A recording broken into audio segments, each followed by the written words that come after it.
hapon at para sa ating balita.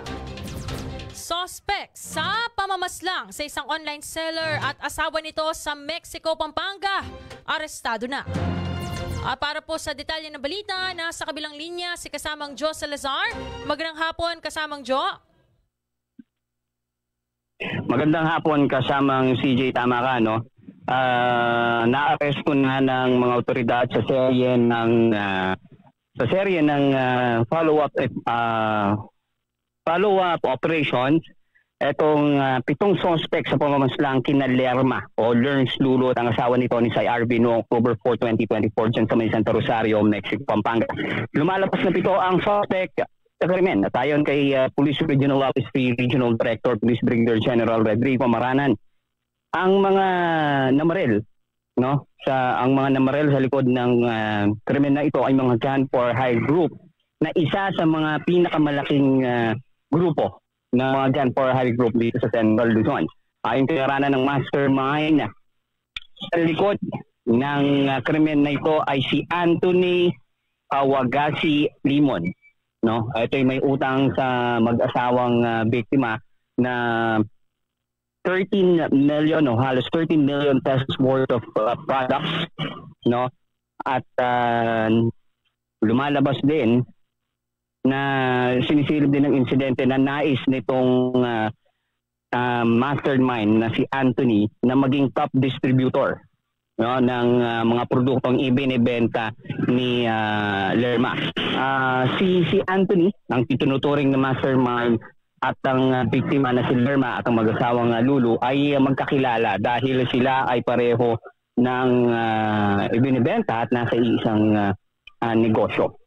Ayon kay Pampanga Police Provincial Office Director Colonel J.D. Maandal, unang utos ng mastermind sa mga gunman ni patayin sa loob ng bahay ang mag-asawa, ngunit hindi ito natuloy at binuntutan na lang ang mag-asawa mula sa isang mall hanggang makaabot sa Barangay Santo Rosario kung saan naganap itong pamamamaril kasamang CJ.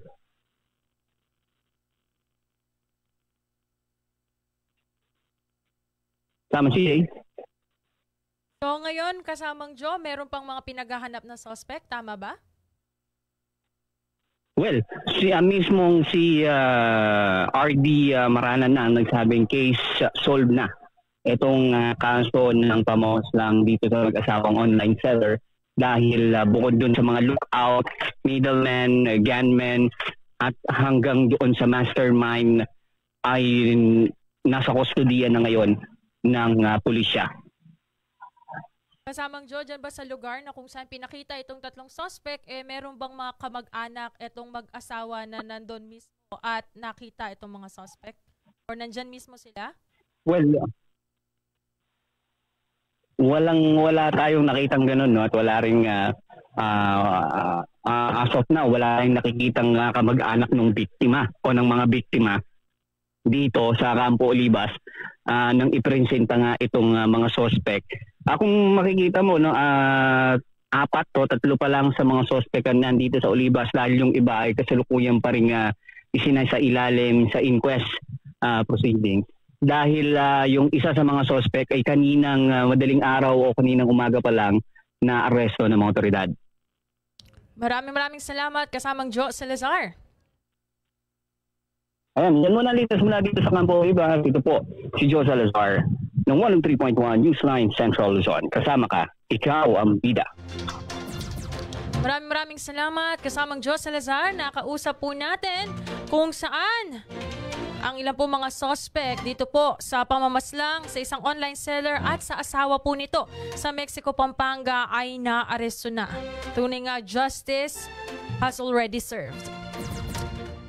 Ati po mga mainit na balita, hatid po sa atin ng King's Herbal Plus. Mula po dito kung saan lagi po kayong kasama ang 103.1 Newsline Central Luzon. Ito po si CJ Peñaflor. Kasama ka, ikaw ang bida. You just heard on today's Top of the Hour News from News